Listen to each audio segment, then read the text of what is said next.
Thank you for coming, for helping us celebrate Black History Month here at Jacksonville University. My name is Matthew Groh, and I'm a philosophy professor, and I'm here to introduce our speakers for tonight. Before we begin, however, I have a few quick announcements. First of all, how many here are here expecting extra credit? All right. There will be an attendance sign-in sheet. Dr. Unix, could you raise your hand? See him at the end. It'll be about an hour, and he'll take that out in about an hour, and you can sign in with him. Secondly, I'd like to remind you to please silence your cell phones. Next, I have an announcement, a philosophy slam on Wednesday night at the River House, 7:30. It's entitled Cultural Appropriation or Appreciation, Should Art Be Censored? And finally, you might have noticed the cameras. We're filming this event. It's an open forum, so audience participation is encouraged. We're going to ask you if you have a question or a comment or a story you would like to share, please come to the microphone so that we can make sure we capture the audio on video. Okay, so let's get to it. This event cuts to a conversation that people in our country really need to have. An honest conversation that many people don't want to have. And it's a conversation that takes courage. It takes courage for people to share painful stories, reliving experiences that, quite frankly, they would rather forget, especially when they do not know how those stories will be received, if they will be mocked for them, disbelieved, blamed. It also takes courage to receive these stories that are so completely beyond your own range of experiences. To open yourself up to learning something new from stories from people with entirely different backgrounds, even if it means challenging your own assumptions and expectations. It takes courage to be big enough to admit that we might need to improve ourselves and our society. And it takes courage to actually take action and make positive change happen, when it is so easy to keep to yourself and turn a deaf ear or hurl insults. There have been so many trailblazers, persisting in the face of prejudice and injustice, hoping their efforts will make things better for the next generation. And it is up to us to learn from them, to cherish the courage they show, and to see to it that their efforts are not in vain. Tonight, under the guidance of our speakers, we are going to talk about diversity in relation to a specific institution in our society, a branch of the United States military, the United States Navy. And I can tell you, with these two guys, there is no lack of courage here. Our first speaker, my friend, Reuben Keith Green. This man enlisted in the Navy in 1975 as a high school dropout. And he took advantage of the amazing opportunities that the Navy provided. He earned a bachelor's degree and a master's degree. He became an officer and eventually a lieutenant commander. This is a man who believed in the Navy, a man who loved the Navy, a man who dedicated his life to the Navy. At one point, he was XO of a hydrofoil. If you ever want to see him get excited, ask him about that ship. It's a ship, a hydrofoil, is a ship that has a wing under the water. And when it gets up to speed, it rises out and actually flies. Keith Green has recently published a book about his experiences. Black Officer, White Navy. Some parts of this book are so funny, they will make you laugh out loud. Other parts are very intense, where you find raw emotions spattered out in words across the page, as he opens up and honestly recalls some of the challenges he faced as a black man in a predominantly white Navy. Keith retired from the Navy in the 1990s. Some of you who remember, that was also the decade of Navy's tailhook scandal. But it was also the decade when our second speaker, Captain Glen S. Leverett, began his own naval career.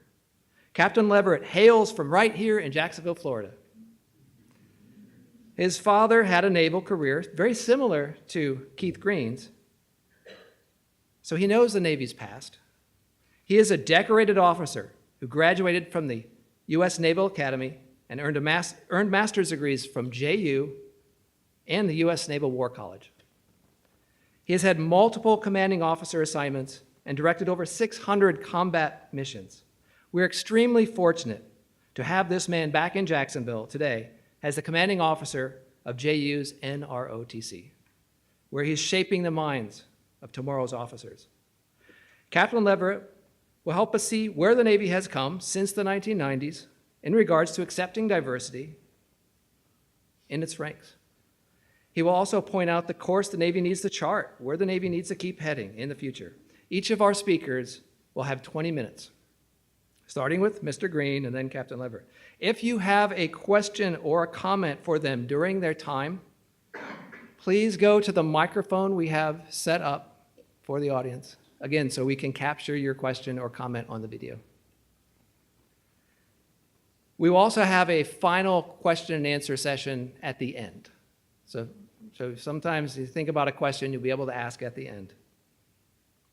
So now, without further ado, please give a warm welcome to our first speaker of the night, Reuben Keith Green.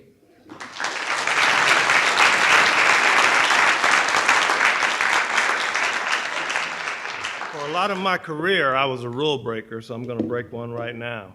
I'm going to take 120 minutes.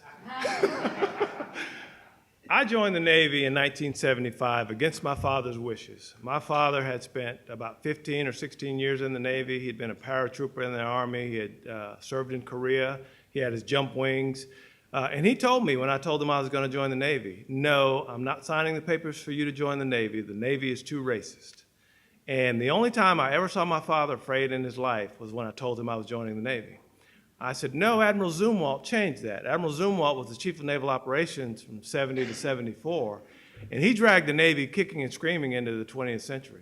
He had lots of tradition to overcome when he did that. Admiral Zumwalt grew up in California. He was accustomed to being around people that were not necessarily like him. He was the first Jewish CNO, and his father was a country doctor.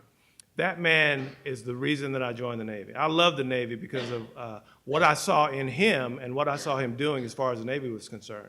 What I didn't know at the time was just because the Chief of Naval Operations issued orders about what was supposed to happen, that didn't necessarily mean that that's what was going to happen. I ran into a rude awakening once I hit the Navy. After about 9.5 years, through a lot of hard work, in my spare time, I got my commission, and that's when I was in the real Navy. I had almost 10 years in the Navy before I served on my first ship, and it was quite an awakening. You never saw a happier ensign in your life than the day I took my picture with that ensign uniform on. Why did I write this book? I wrote this book because I'm concerned about what's happening in our society right now, and that also is reflected in the Navy. In many ways, our society seems to be going backwards, and I'm concerned about that because the Navy draws its people from society. Every problem you have in society is also reflected in the Navy. That is reflected in statistics, that some of which I'm going to share with you, and it's reflected in the attitudes of the people that are joining the Navy and currently serving. I'm a big believer in the butterfly effect. It's a scientific fact that a butterfly flapping its wings down in the Caribbean can create a chain reaction that will result in a hurricane right here. The first person to put that theory forward was laughed at and made fun of, and now it's been proven scientifically and mathematically. I'm trying to start a conversation, particularly about young people, because I want people to understand that if you see someone in trouble and they're being treated a certain way because they're different than you are, if nobody speaks up, then that becomes accepted behavior. I saw a lot of behavior being demonstrated in the run-up to the 2016 election that reminded me of the last two people that I worked for in my naval career. I was what you call a hot runner. I was one of those guys that was out front early, doing all the right things, taking the hard jobs, doing what the Navy paid me to do, which is assume greater responsibility and protect the country. That all worked well for me until I wound up working for the wrong guy, actually the wrong two guys. That can happen to anybody. One of the biggest mistakes I made in my career was not networking with other black officers. You think that those instructions that are in the binders that are there, that tells you how things are supposed to be, you think that's how it works. That's not how it works. There's an organization called the National Naval Officers Association, and it's a network of minority officers from all the services. And they look out for each other. They protect each other. They guide and mentor people. I was the only black officer on 3 ships in a row. That is not unusual. Virtually any officer that served in the Navy before 1990, whatever job he or she had, they were probably the first black officer to have that job in that command, on that ship. There were so few black officers that when I joined the Navy in 1975, there had only been 98 graduates, black graduates of the Naval Academy. For the first 10 or so years, there was 1 per class. Some classes, they didn't have any at all. Of that first 98 black officers, 2% of those became flag officers. From 1975 to 1989, the numbers quadrupled. There were 625.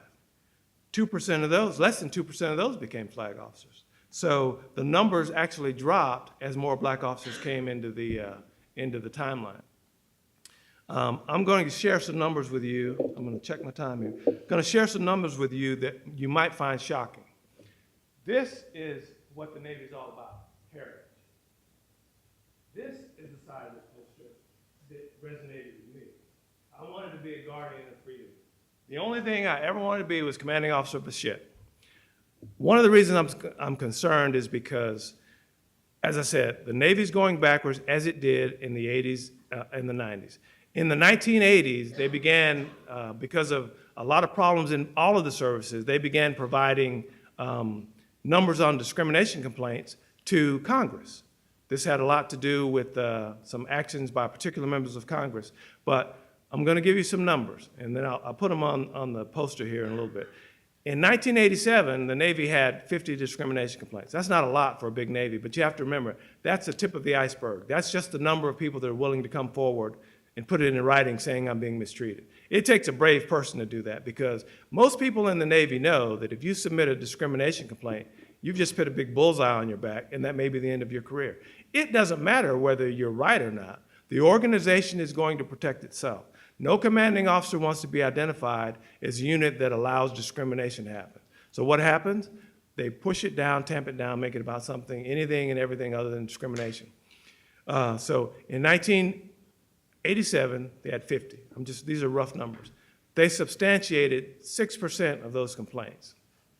In 1987, they had right around 100. They substantiated 3% of those complaints. And in 1989, the year after the Chief of Naval Operations said there was widespread bias and discrimination against blacks in the Navy, particularly against black women, they had 150 plus discrimination complaints, and they substantiated 0 of those complaints. So the numbers are going up, but the substantiation rate is going down.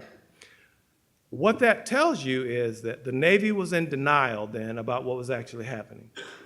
The man at the top is saying there's widespread bias and discrimination, but the people investigating the complaints are saying, nope, we got this. This is all about something else. That all changed in 1992, and that was because of something that happened in Las Vegas. It was the Tailhook Convention where a young Navy lieutenant named Paula Coughlin complained about being sexually harassed and groped. She was afraid she was going to get raped in the hotel, one of the hotel corridors. She complained to her admiral, who was a flag officer, and he dragged his feet about taking care of that. There's a repeat of that sort of behavior happening right now, and we'll talk about that in the follow-up to this. But in 1992, the year after the Tailhook scandal, there was a lot of attention being paid to what was happening regarding sexual harassment and discrimination. So the Navy had more than 300 discrimination complaints in 1992, the year after the Tailhook scandal, and they substantiated 78% of those complaints. The average had been 7% for all of the years prior to that, and all of a sudden, after the publicity is put on the Navy and the spotlight being put on by Congress, the number jumps to 78%. The nature of the complaints had not changed. What had changed was the perception of the Navy regarding those complaints. They said, we have to take these seriously. The Navy's gone backwards in that regard right now. And the reason I'm concerned is because all of these young people that are thinking about going in the Navy, you have to recognize that the system is not designed to protect you. The system is designed to protect itself. Otherwise, the numbers would be a more accurate reflection of what's happening. What the Navy was saying, and is starting to say again, is that discrimination is not a factor when in fact the number of complaints are going up. In 2017, the number of complaints jumped 30%. The validation rate dropped again. When I asked the Navy to provide me with those numbers, they told me that the numbers are not good. And I don't know which numbers are not good, 2, 14, 17, whatever. I need context. So rather than give me the numbers, all of the numbers, they gave me a small section of the numbers, which one section of that I just shared with you. What my concern is if the numbers are not good, what is the Navy doing about it? There needs to be leadership in order to fix the existing problems, because we're heading in the wrong direction. 40% of sailors in the fleet right now believe that discrimination is a problem. 40% of sailors report that they're receiving white nationalist type statements being directed at them in the fleet. Those numbers are increasing. When you saw the Charlottesville attack, and I looked out in that crowd and I said, those are military guys. Either they were or they are. And it turns out, in fact, there were some active duty Marines there, and it was a big concern for me. The Secretary of Defense, right after that, spoke to a group of young people, sailors and Marines in uniform, and said, we have to hold the line against what's happening in our country. I'm trying to sound the alarm because the young sailors at sea right now are facing some of the same problems in society that the people at that Charlottesville rally faced when they were trying to stand up for each other. There's a young man named Asante McCullough. I don't know if any of you have ever heard of him. Have you ever heard of him? Asante McCullough was a Morehouse man. He graduated from Morehouse. He wanted to be a naval officer. He was a lifer before he ever put on the first uniform. The only goal he had in life was to be the captain of his own ship. He reminds me of me, except his ending was a little different than mine. Asante McCullough went missing off his ship 2 days before it pulled in port from a 6-month deployment in Japan. That concerns me a great deal because as the only black officer on 3 ships in a row, at one point I was concerned for my safety during an evolution that took place, and I didn't put it in the book because it was too painful. I don't know what happened to Asante McCullough, but every mother and every father who sends their child to sea should be confident that that child is going to be cared for, protected. If he has to give his life or she has to give her life in defense of our nation, that's one thing. But if something happens to that individual, there needs to be a full accounting of what happened and how do we prevent this from happening in the future. So I'm not saying that anything nefarious happened to him, but I'm saying that typically Morehouse men don't commit suicide. He may have fallen off the ship. He may have, something else may have happened. He may have actually taken himself off the ship. But I'm concerned that that situation needs to be looked at in light of what's happening in our country and what's happening in our society. How much time do I have left? 9 minutes? Great. Okay. I have been talking with a lot of people that served in the military since I started this journey. This has been kind of a lonely journey for me because I've talked to a lot of black officers over the last 42 years. My story is not very different than anybody else's who served during the time frame that I was in. And it turns out it's not very different than the stories of people that are telling their stories now. I sat down for 5 hours with a retired flag officer who spent 34 years in the Navy. Came in 10 years after I did and served for 10 years before I did and served for 12 years after I did. And after 5 hours of going over our stories, he set me up and sort of put me in a trap, and then we laughed about it, and then he started asking me all these questions. But he asked me, he said, tell me about your career. So I told him a story about cursing out my XO in combat after he counseled me on the bridge because he didn't like the way I performed my duties. And he said, oh, you shouldn't have done that. And Then I told him a story about cursing out the maintenance officer at a maintenance organization because he wasn't doing his job. And unfortunately, I did this in front of his entire staff. And he said, "Oh, you shouldn't have said that." And then I told him another story that's not in the book.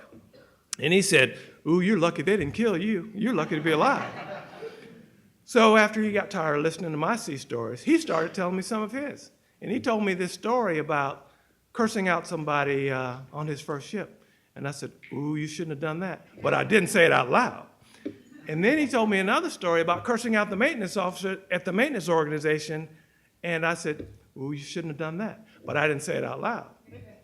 And then he told me, "I'm going to tell you another story, and if you repeat it, I'll deny it, and I'm not going to put it in the book that you're going to help me write." And he told me what happened, and I said, "Ooh, you're lucky they didn't kill you. You're lucky to be alive." What he was saying was that our stories were very similar. At the end of my career, I ran into a brick wall because after 20 years of outstanding service, I went to work for a guy that took one look at me before I could check into my command, and he decided that I couldn't do the job that I'd been ordered in there to take. All he saw was a black face, and he said, "Can't do this job." So he assigned me the lowest job on the staff. It was a division officer job. I'd been a department head multiple times over. And he wouldn't even talk to me for a couple weeks. I didn't know what was going on, so I went and looked at his biography. And that biography said that he was born, raised, and educated in the great state of Alabama. Auburn University, class of 1971. He had particular ideas about what black people were like. Even after 20-something years in the Navy, his cultural upbringing had more impact on how he viewed me than all the ribbons and medals he saw on my chest. So when he finally talked to me about two weeks into my tour, he asked me, he was talking to me in a fatherly way, and he asked me, he said, "Keith, have you thought about going to department head school?" And I said, "Excuse me." He asked me again. So I said, "Captain, this is my 4th department head tour. I was chief engineer on a frigate. I was XO on a hydrofoil. I was the import training officer at Mayport before I came here. The only reason I'm not in an XO afloat job is because I'm so junior in the pipeline, so many guys senior to me, that I can't get ahead of the logjam. The Navy was shrinking, and those jobs were coveted. If you didn't get one of those jobs, you're on your way out the door." I said, "So that's the only reason I'm not in an XO afloat job." And as I'm speaking, his mouth drops open, and he looks at me like I'm growing horns out of my head. And I asked him a simple question. I said, "Captain, didn't you read my record?" And he said, "No." I don't know why he didn't read my record, but I can guess. So after 90 days of working for him, I wound up working for another guy who, after psychologically abusing me for about 9 months, I told him that he wanted to talk to me. I ignored him for a week, wouldn't answer any phone calls, wouldn't go to meetings, wouldn't do anything. So when the XO called me over said, "Keith, we need to talk to the captain. This has gone on long enough. We need to talk." So I go over, and he didn't know I'd spent the last week working on a discrimination complaint. I knew I was shooting myself in the foot, but I would rather have my manhood and my dignity than put up with that any longer. I didn't reach out to the network of friends and officers that I had because I was embarrassed. I did not expect that to happen to me at that point in my career. There are other naval officers that don't expect that to happen to them in the beginning of their career. What he told me was, after I had said, "I've been a team player my whole career. I don't understand why these things are happening to me. You need to give me an answer to why I'm being treated this way." And he looked at me with a smirk and said, "Do you feel like a second-class citizen?" What that said to me was, now I understand why this is happening to me. He's just stupid enough and confident enough to make it about race. So I decided the next day he was going to have a terrible, no good, very bad day. So when I hit him with that discrimination complaint, he spent 10 days sweating bullets, and then I sent him an email saying, "If you'll agree to give me a bunch of blanket leave, I'll put in my papers and retire, and I'll go home." And I spent the next 22 years licking my wounds because of the way I'd been treated after I'd served an organization faithfully and well for 22 years, and it had a lot of impact in my life. That's one of the reasons I wrote the book, because when the people at the top start talking disparagingly of people that are serving them and that don't look like them, that attitude filters down through the ranks. I was in the Navy a long time, I know sailors. So what I'm trying to do is get people that have had similar experiences to come forward, share those stories. If we get enough butterflies flapping their wings, we can put a headwind in the Navy's face and say, we need to do something besides update our instruction and start talking about how we get more inclusion to go along with the diversity that we have. I got a phone call yesterday afternoon from a young lady who said that her commanding officer was very prejudiced and would not qualify her as a surface warfare officer until near the end of her career. End of her first tour. She almost quit the Navy. She wrote a story about what happened to her, saying that she wouldn't file a complaint, but she wrote a story, she's gonna send it to me. These stories are still happening in 2013, 14, 15, 16, and 17. Nothing's going to change until enough people come forward and say, we can do better than this. And I'm hoping that all of you, if you decide to join the Navy, recognize that if you see someone that's having a problem, if nobody speaks up, then you're just part of the problem. If you speak up on behalf of that person that's being treated differently, that will send a signal to other people that this is no longer acceptable. 2 minutes? Okay, 2 minutes. I asked the Navy, I've been trying to reach people in the Navy. Most of the time, when I reach out to people in the active duty Navy that have titles like diversity and inclusion and leadership, they don't want to have anything to do with me. There was a story in the Navy Times just a few months ago about a sailor that faked a racial attack, scribbled some stuff on his rack. Front page of the Navy Times. I sent the author of that story, I said, look, I've written a book about what real discrimination looks like, and you should run a story about this so that people know that every time someone talks about discrimination, it isn't necessarily a fake attack. As far as I'm concerned, that's a cry for help. It's not just the Navy that is having problems. At the Coast Guard Academy, the Coast Guard Inspector General just chastised the Coast Guard Academy leadership and the two admirals above that because of their mishandling of a discrimination complaint and a sexual harassment complaint by this outstanding, hot-running lieutenant commander. She was in the same position I was, ahead of the pack, doing great, and then she hits a brick wall. She had enough sense to go outside to the Inspector General, and now at 5 o'clock in the morning, she sends me a text message explaining to me what happened to her, says she's under a doctor's care. She wants to talk to me and work with me, but the doctors have told her that the most important thing for her now is her health. So she's going to be scarred for the rest of her life. She's not going to be able to trust the organization that was supposed to protect her. We've got to stop, got to prevent those sorts of things from happening to people that have served faithfully and well or are just starting out to do so. I'll have plenty of time to answer any of your questions when this is done, and I'll stay as long as you need me to. Everybody that's here, nobody gets any extra credit until they sign that poster there that says, I was here. So they're gonna bounce that against the list. Thank you.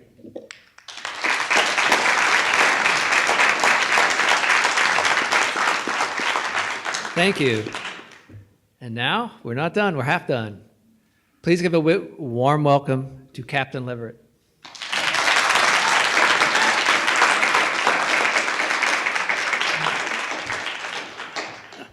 Wow.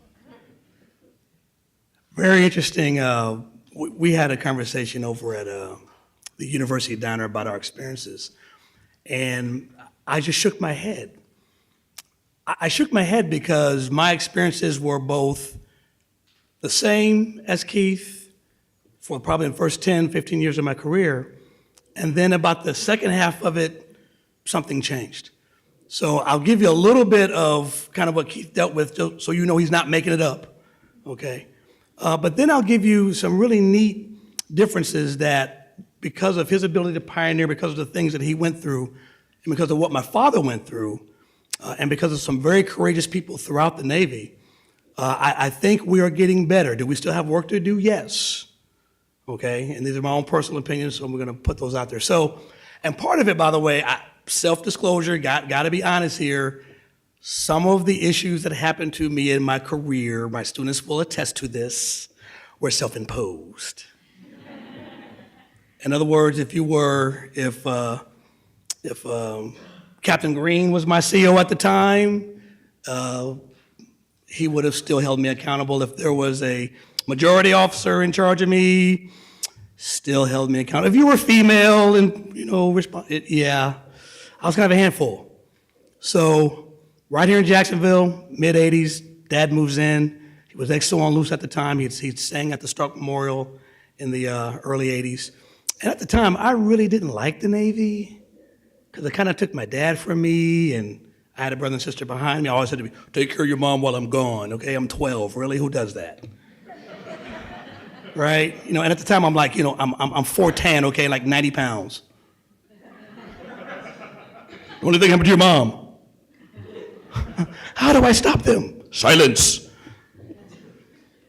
So we're in high school, in college, and because of my propensity to kind of talk when the teacher was talking, and when the teacher wasn't talking, when the teacher was present, and when the teacher was absent, pretty much if there was more than one person in the room, my grades suffered a little bit. And so I got upset because I had a temper. I was a pretty tough young guy, kind of angry, and I remember telling my mom, I'm like, hey, my conduct grades weren't kind of where I want them to be. I'm a pretty sensitive guy. I don't understand why I keep getting these B's in these weighted classes. They were new in Duval County back then, okay? And my mom said something very simple. She said, you know what? Just make A's. You get A's, and all of the other issues you have in the classroom will be taken care of. So I get to Annapolis, and I told Keith, my dad didn't really believe me because I really had bashed the Navy and said, I don't like the Navy, I don't want to join the Navy. They're too conservative for me. They tell me what to do. They're reminding me of you. But that same dad said, you know what? Guess what, pal? At 17, you got a couple options. Well, all of them end with you leaving. You can get a job, check. You can go to college, check. You can get a job and go to college, check. But leave you shall. So at the ripe old age of 14, I was like, that 3 or 4 years is going to go by kind of quick, and I don't really have a plan. And Dad was already talking about turning my room into a study. So I said, well, I wonder what I'm going to do. And that's this Navy thing kind of, we never missed a meal. I mean, you're not going to get rich, but you're not going to starve. That was a joke. Nobody? Okay, fine. Trying to take the edge off. And so I joined the Navy.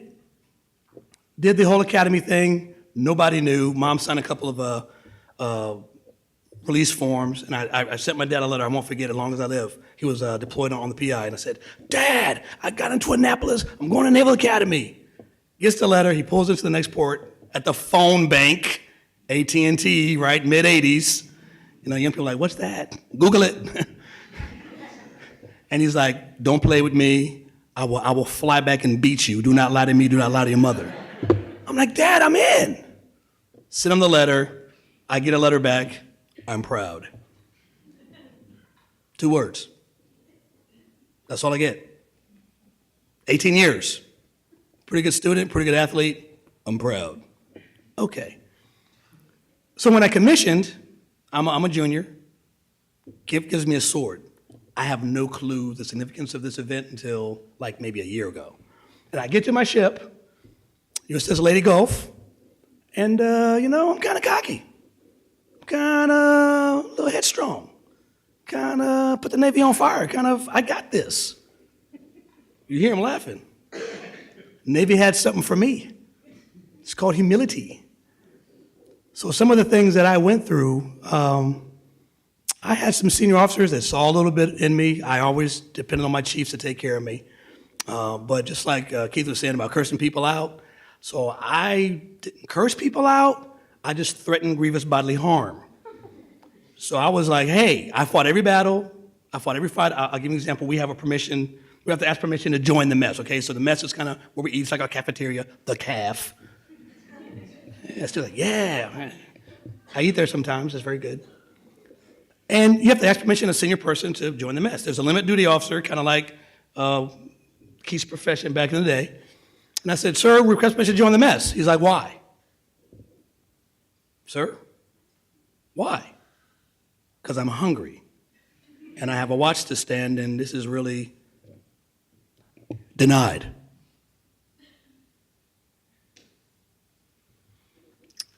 Okay, sir. We can meet out on the fantail and have a real conversation about who can join the mess and who can't. Are you threatening me? No, sir. We're just going to be two grown men having a conversation. XO walks in. There'll be no conversations happening on the fantail on my ship. I'm still here. I'm still here. Let me flash forward a little bit to my time, Riverine. We just stood the capability up. It had been 40 years. There were some who said the Navy can never take over a Marine Corps mission because we're not tough enough, not strong enough, don't have the depth of experience and background. I don't know any better. I don't know what failure looks like because I don't do number 2. Because if you do number 2, you come home in a body bag. So that was kind of my perspective on things. So in between that, I would make mistakes. I would come short. I would do well. Some of the racial things that Keith talked about did happen to me, but I just took them head on. I didn't know how to back away. I always looked people in the eye. I had someone call me boy once in the wardroom. We'd cracked a joke. We were having something to eat, and that was funny, wasn't it, boy? And I just said, you know what? There's only one person on this planet who gets to call me boy, and you do not look like him. Sir. How I'm standing here is a surprise. So we're doing the Riverine thing, and we're going to Al-Anbar, we're going to Western Iraq. This is during the insurgency. And all of a sudden, all of the racial things that had kind of come and gone, I kind of didn't care anymore because I was trying to live. And I realized that the most non-discriminating thing on the planet is a bullet. Ballistics. How many physics majors we got? Physics, math? No, 1, 2. Be proud. There we go. Physics works. Physics is the great equalizer. And all of a sudden, all of the racial issues, and we have Black History Month, and we were celebrating diversity. But my command really taught me how to really turn the corner on some of the adversity and issues that we had. My majority officer said, hey, you know what? I don't care if you're black, blue, green, or purple. You need to shoot, move, and communicate, get to the objective, and we all want to see our families when we get back. And so, you know, my majority officer said that, and I looked at my Hispanic officers. Hey, you guys good with that? Yep. Looked at my African-American officers. Y'all good with that? Yep. So where's the enemy? The enemy was outside the lifelines, not inside the lifelines. And that's where those 624 combat missions came from, a record that shall not be broken. Sorry, had to get all excited. But let me talk to you about 96 very quickly, and I'll tie this all up, and I'll talk about my students here in a minute. So what's really interesting about 96, so we talk about millennials, and they like opt out when they're not happy. Nobody? I have one. When they're not happy, you know, I just got a text and I got a new job and this is my 2-week notice. Yeah, benefits are better, so bye. It's okay. You should do that. But hey, big secret, my generation started it. And it happened in the mid-90s. It happened in the SWO community when all of this craziness that Keith talked about went down. And my generation said, you know what? Clinton years, recovery's happening, bye-bye. Out, gone, and all of a sudden we didn't have enough department heads.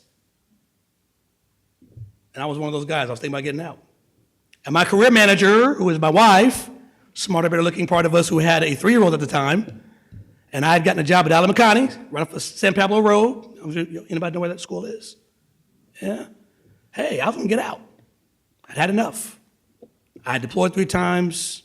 My little girl didn't know who I was. Gonna do something different. Gonna be a teacher.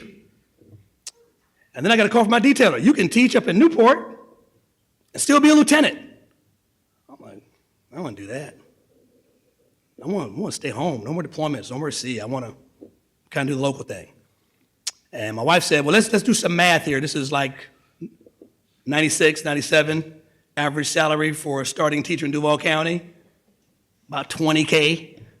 21, what, in 90 money, not bad, 96 money, not hating, right? Fleet lieutenant, double that, just math.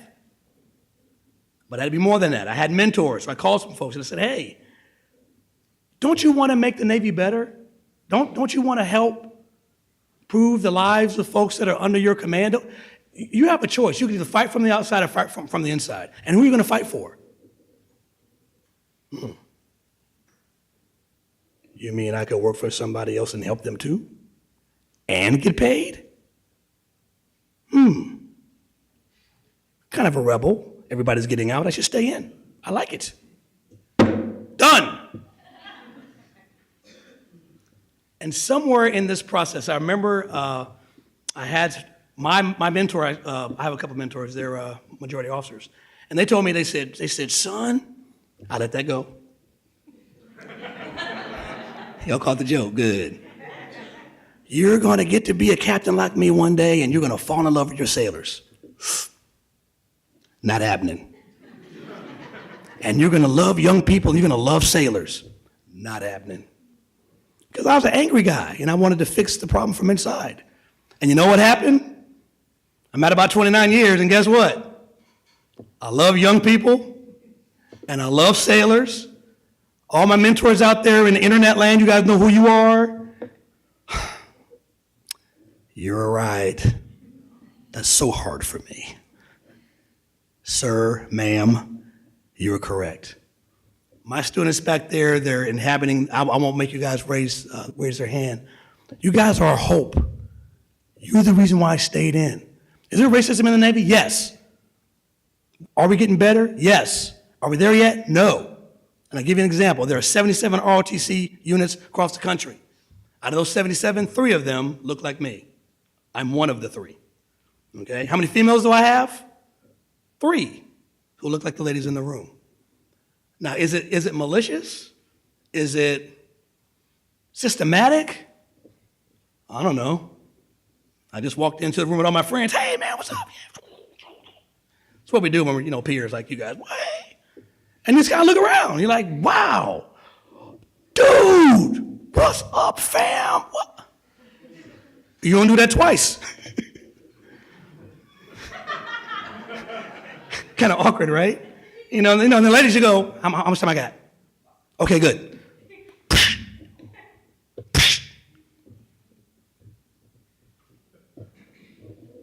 Bill, Bob, Stan, Mark, Ed, Stan.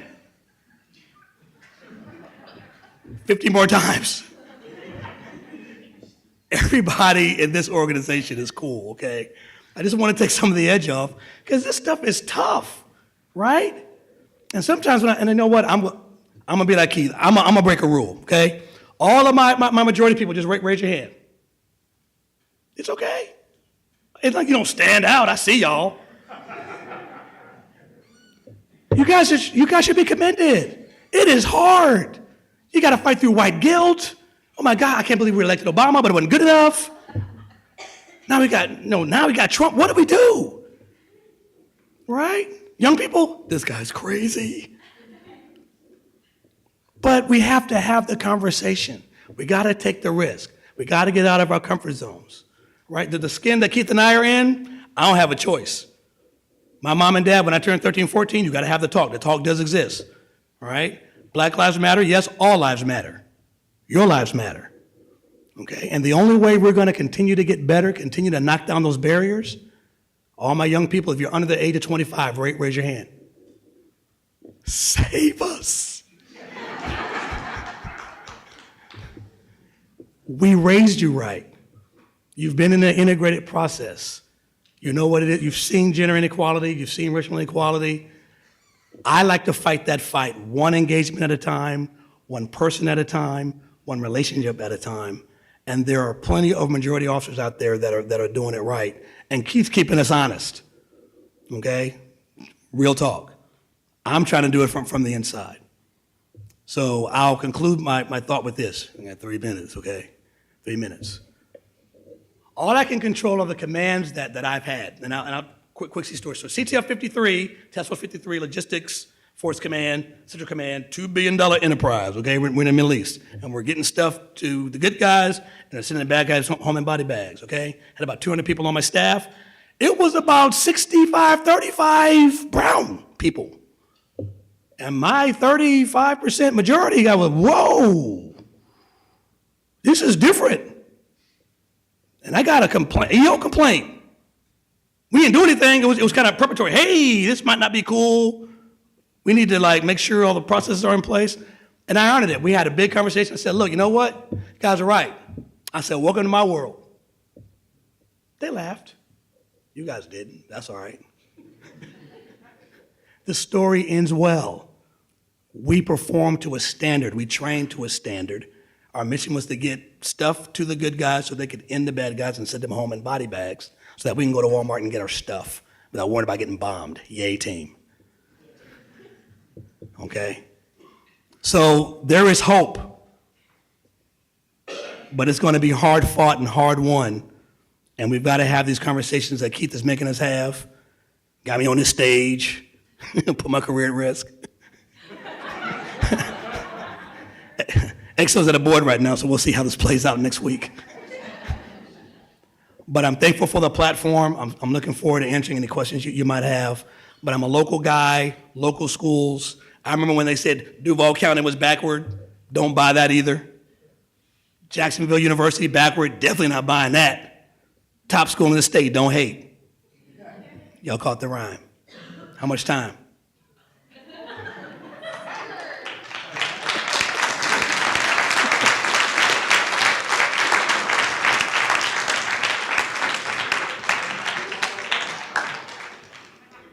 Thank you. Anyone have any questions for our speakers? Please come to the microphone. Comments, stories. Anybody know these people? Anybody know Keith for a long time? I would love to hear from you. I do have something I want to say. You may have heard me mention a story about someone at some point in this presentation. Forget everything I said. Ladies and gentlemen, I'd like to introduce you to Admiral Gene Kendall, retired Rear Admiral Gene Kendall. He was one of the early black naval officers. He joined the Navy in 1965 and retired in 2000. He can tell you stories from here to the end of the night. I promise you, he can tell you stories that will make you laugh and make you think. He's one of the smartest men I ever met. And when you look at him, understand that you're looking at living history. You know, look at him, you're looking at living history. I'd also like to introduce my friend sitting in the back row, Bill Goss. Bill Goss is a guy who wrote a book called, what's your book, Bill? The Luckiest Unlucky Man Alive. I've known Bill since I was 19 years old. We've been friends for a long time. We did a StoryCorps interview together. He's been in a bunch of movies. You know Viggo Mortensen from The Green Mile. He was in a movie with him. Bill likes to travel. Bill likes to fish. And for many years, he kept trying to get me to go fishing with him. It was some place that he was in a movie in. It's called Broke Down Mountain or something like that. But I never would go with him. When I saw the movie Brokeback Mountain, I figured out why he was trying to get me there. Bill?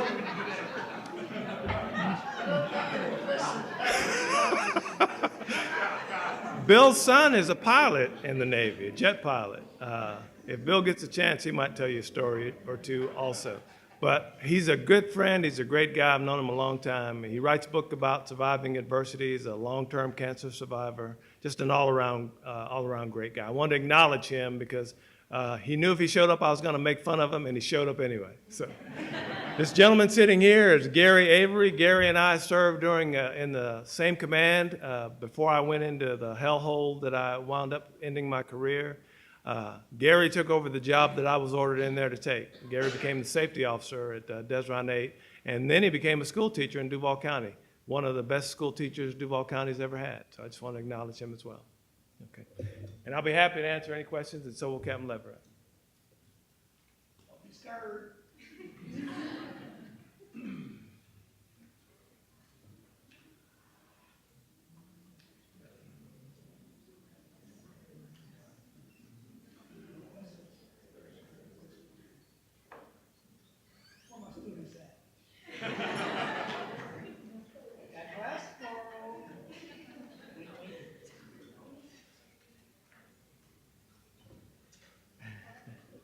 questions. Good.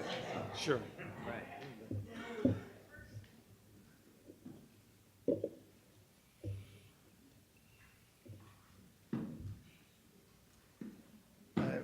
Keith and I met when we were 19 years old. We were minemen together, went to A school. We built on very large underwater bombs designed to take out aircraft carriers and particularly Soviet submarines. Keith's book is terrific. It presents a lot of interesting insights. And I did not realize that Keith was going through some of the situations that he described in the book.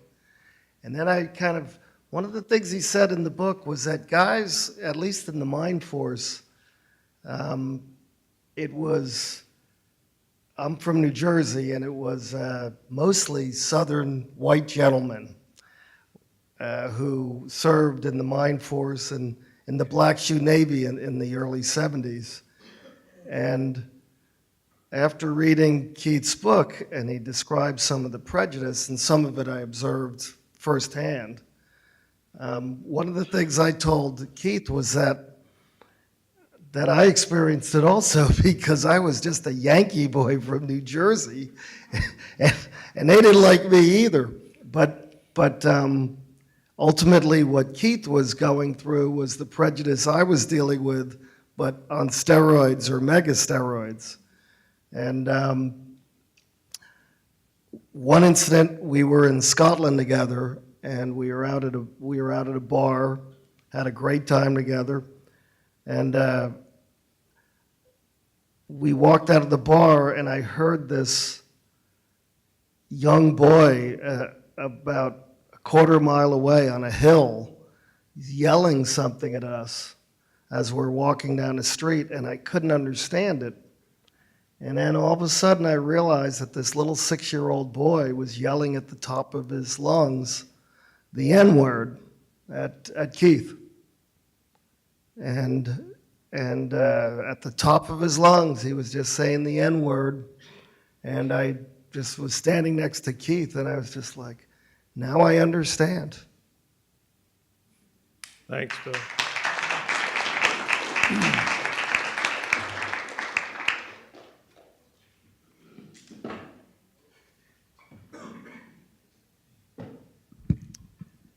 My name is Richard White. I'm a 20-year Navy veteran. I was also a pilot in the Navy, and I got my commission through the NESEP program, so I enlisted and worked my way up through the ranks. And I certainly didn't have it as bad as Keith, but there were instances where things like that happened. I was as an AW, that was my enlisted rating. I went to A school, and the chief that was teaching the class, this was a year after, I joined the Navy in 1968 in January, so this was a year after Martin Luther King had been killed in Memphis, and the A school at the time was in Memphis, and he stood up in front of the classroom and said, we can't go down to town because of those ends down in town, and the guys in the class, excuse me, the guys in the class couldn't believe that he said that with me in there, and he said, I don't care. And I happened to run into this chief again when I was an officer, and as I said, my last name was White, and he would come up to me and say, hello, Mr. Black, and so that was kind of rough. But the one thing that I must say that, you know, I had something that kept me going, and you know, just I must say this because I believe that it was my faith in God that allowed me to progress and do what the things I did. And you know, I got, as I said, went to college, majored in electrical engineering at NC State, and graduated with honors and got into the flight program and flew P3s here in Jacksonville. My wife graduated from this university back in, I forget, I better not say, making it sound too old, so but it's been a while. And the one thing that I did notice when, I guess it was Captain Leverett, you had mentioned that when you were deployed, the teamwork was, you know, everybody worked because they had a mission to perform. And that was the one thing that I noticed too. While we were on deployment at P3s, we were land-based, so We went to like Iceland, Sigonella, and Rota, Spain, and that everyone was part of the team there. But once we got back to the States, it was everybody kind of went their own way.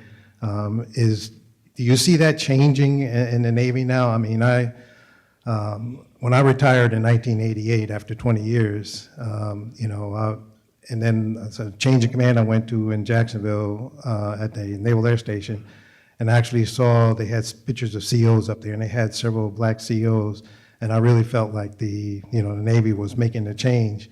And then I read your book, Keith, and that I said, oh, I guess it's not changed. So I'm just hoping that with the young folks that they can take up the mantle and continue to make the improvements that we need to see in our Navy. Thank you. I just want to say in response to that, I left the Navy in 1997. I cannot tell you firsthand what is happening in the Navy right now. I can tell you that the Navy is much improved. I would recommend anybody in here join the Navy or any of the other armed services. What you have to do is understand that the problems that exist in society also exist in the Navy. The trends that you see in society also exist in the Navy. You have to prepare yourself for the eventuality that someday you may be that person that is facing some of the same sorts of obstacles that both myself and Captain Leverett did. I helped a young lady who was, the wall in these stories is starting to crack. There are black women who served in the Navy who are leading the charge. One is Janie Mines, who was a 1980 graduate of the Naval Academy. She was the first woman to enter the Naval Academy. She was a class of 81 women, and she was the only black woman there. She graduated, had a lot of horrible experiences. She represents the Navy right now. She worked for the Secretary of the Navy in a certain capacity. She spent many years working in the civilian workforce. She can tell you, and I've spoken to her, and I'm going to talk to her again next week, the Navy has changed. But at the same time, people coming into the Navy right now are facing some of the same challenges that I did. I don't want to scare anybody into being afraid to join the Navy. As I said, the Navy saved my life. It was one of the smartest things I ever did.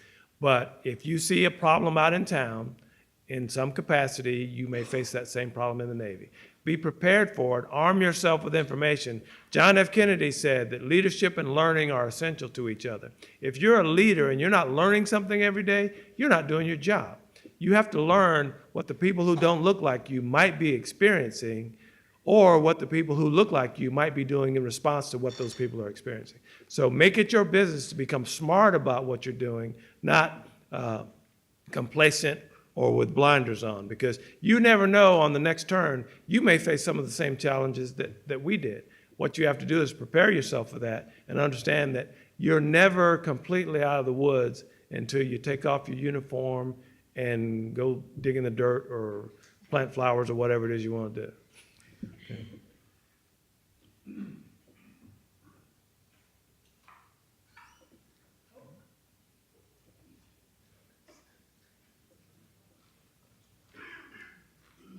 Hello, everyone. My name is Denise. Having known Keith for a short while, I've had a husband that went through the same things, got out the Navy, joined the Marine Corps. Yes. Went through some of the racial discriminations, and he stayed, he retired, but he got out the Navy thinking he'll go in the Marine Corps. He's the Special Services. I mean, us as wives put up with, that coming home and him having to be, coming home telling stories of this and that, me brushing it off like, I don't know. I'm like, you really think it's that? I said, can you file a complaint? And he would go, I don't know. I just don't like what's going on. But it does happen. It happened to him. I put up with, him coming home, hearing the same things. So it does exist. But the book is a great read, and you all must get it. Thank you.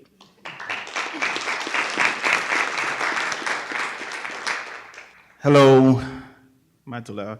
My name is Jean Blaise. I'm actually active duty Navy right now, serving at CERMAC. at Mayport. I'm a chief gunner's mate, sir.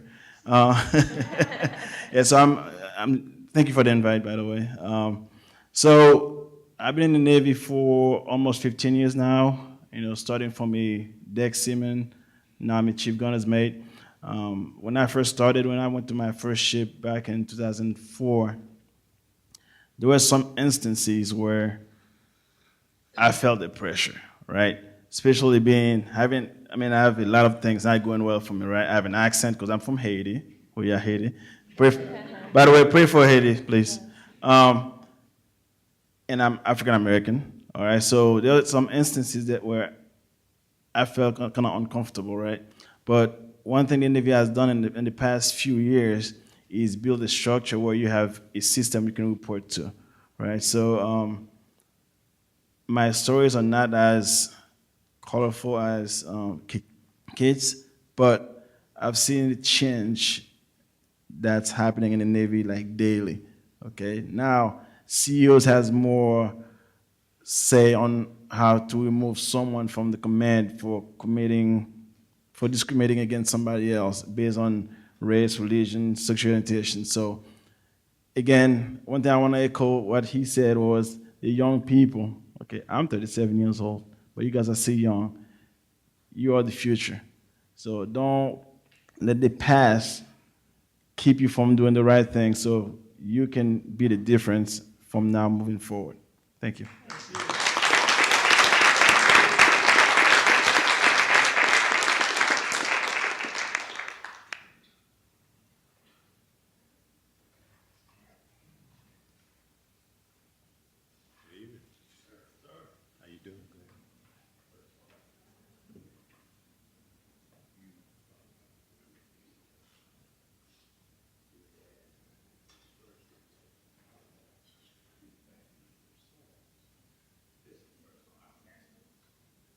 Stand down for a minute, please.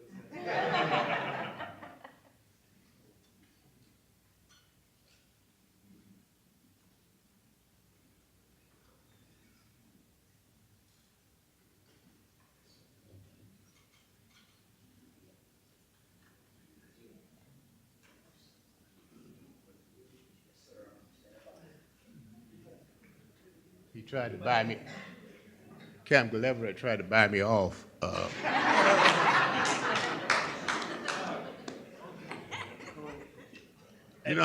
It's the only one I got, too. Yeah, okay. Well, you know how many damn things I got? Okay.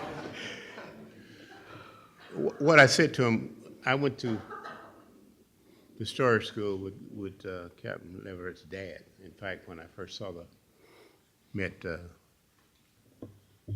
Mr. Green, and they had that. I said, Leverett. I said, then, this guy is the commanding officer at JU. He must be 1,000 years old because I went to school. I went to school with Leverett. He said, no, that's his son. That's okay, all right. Glen Sr. was a good friend of mine. Sir. And by the way, I do remember you running around in Melville in your short pants. I was 8. Yeah.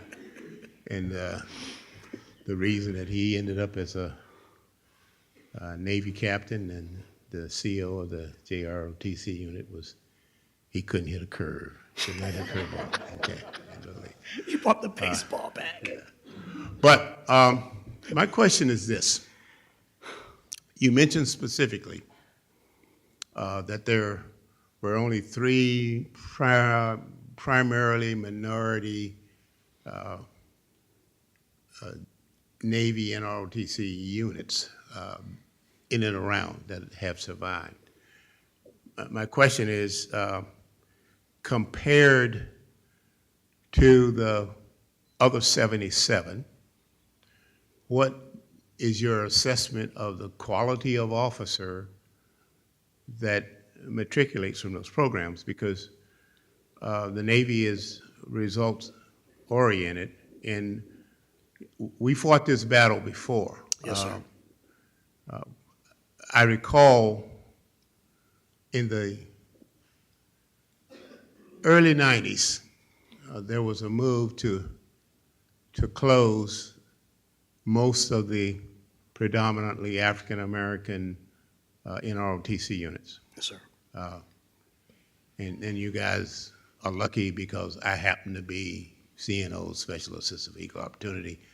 And I didn't know any better except to say, excuse me, sir, before we do that, can we check some data? And lo and behold, we discovered some things. And I'll let you talk about what that we discovered. Yes, sir. But my question is about the quality of the officer corps that has been generated, the result of the first of those schools, like Prairie View, which was the first, Florida A&M, which was the second, and one of the more prominent ones was Savannah State, the one that we did manage to save that was on that list. Sir. And then, depending upon how you get through this, there might be a follow-up. That's called pressure. Should I survive first contact with the Admiral? It was your second contact. Remember the curveball? Yeah, the one that I never hit, and it's the reason why I played football, not baseball, at Fletcher. So I think, to answer your question, sir, all of the predominantly African-American units are still there. We've done some bold things. The CO of the unit at Savannah State is white. The CO of the unit at Florida A&M is white. And the one at Southern is also white. Now, what we've done is we've also, Florida State is also included with FAMU, and we've also pulled a consortium there. So what we've tried to get away from is the sense of this cultural affinity that we thought was going to help move our minority recruits forward. But what has happened is the standards been applied equally. There's normally at least one minority officer within those organizations to make sure that we've got the cultural diversity. And I'll talk about the SWAS piece here in a second. And the disparity was this. The African-American junior officer that came out of those programs tended to be a little more technically challenged, had issues with math, had issues with physics, had issues with weapons system engineering. And then they would struggle at the Surface Warfare Officer School, which is what Destroyer School evolved into. And we have reversed that trend. But the only way you reverse that trend, remember I told you about that job that I got asked to do in '96 that I was going to get out and quit for? Well, that was to teach at the Surface Warfare Officer School from '96 to '98, when an IG study had been done where there was a 70% attrition rate for African Americans and females. So they sent 2 black officers out of 50, 2 females out of 50, and all of a sudden the numbers reversed and it dropped down to about 15 to 20%. And it wasn't because we taught any better. It wasn't because we went through a different system. It was that there were folks in the organization that looked like them that they could then relate to. We taught to the same standard. They got out to the fleet and performed it the same way. Will you repeat that again? Say what you just said. Uh-oh. Taught to the same standard, and they perform the same way.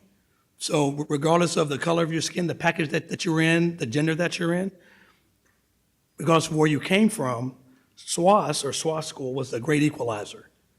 And I'm glad that we're bringing that back in light of recent events. The difference, though, was the belief that those young officers or officers-to-be, that there was someone who either has been through what I'm going through, Yes. or there is a path for me to get there. Not trying to take up any time or whatever, because my story kind of parallels both of you guys, except it spans a little bit longer because I'm an older guy. But when I began my trek, there was, we had one African-American admiral. I never heard of him. I've seen a picture of him in Ebony magazine. And I kept a little folded copy of Jet in my back pocket when I was in military pirate school. There's the old black there. And so my ambitions were always heightened by the fact that if that guy made it, the guy I'd never seen, there might be a chance for me. And I had no idea, I didn't know who, whatever. And so that was the thing that kind of fueled me. And then you meet your hero. And the Lord blessed me to be able to meet a lot of those guys and hear their stories. They're the same, but the number one thing was grit, attention to detail, and being results oriented. Nothing matters except that when you look at me, all you know is I may not be the smartest guy around. You will not outwork me. And that was what most of the guys that were the ones who considered themselves my competitors found out that when things were done and they look back, they may have started and were running faster. When they look back, there was Gene Kimball. And eventually, I would catch him. The follow-up. Sir. Then I'm out of here.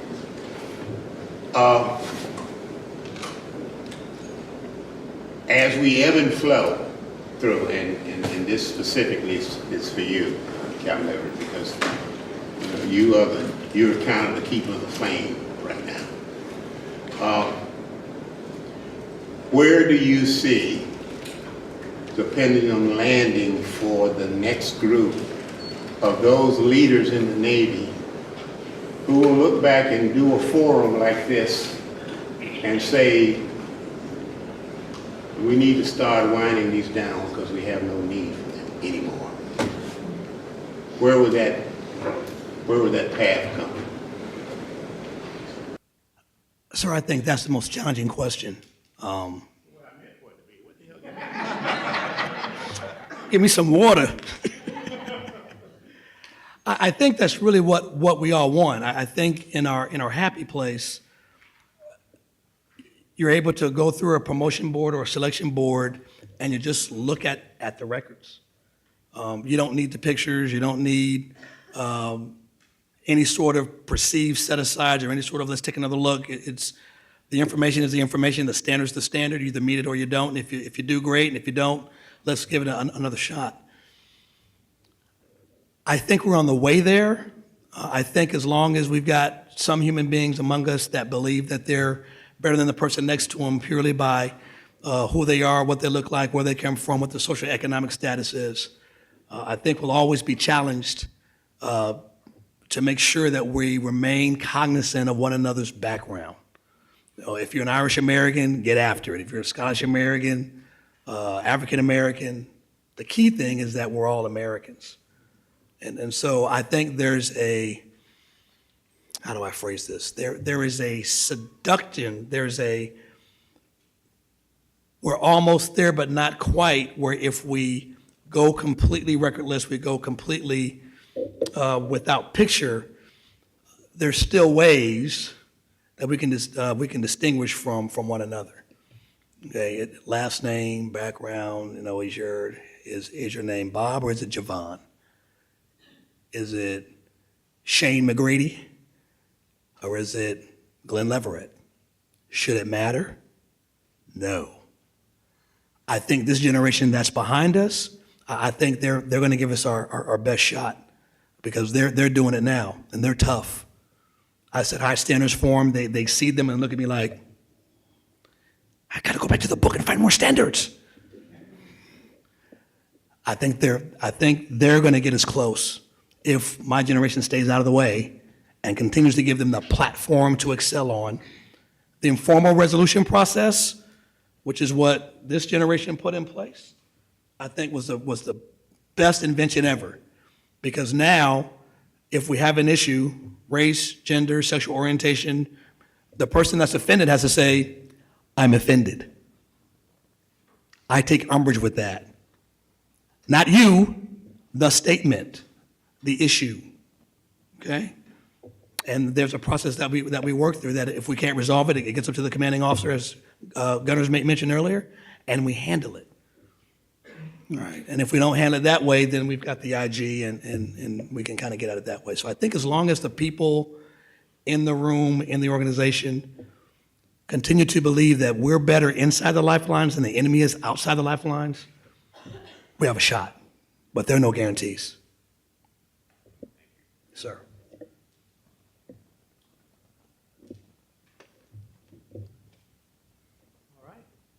Well, I think we will close it up. Please thank our speakers and come up and sign if you want.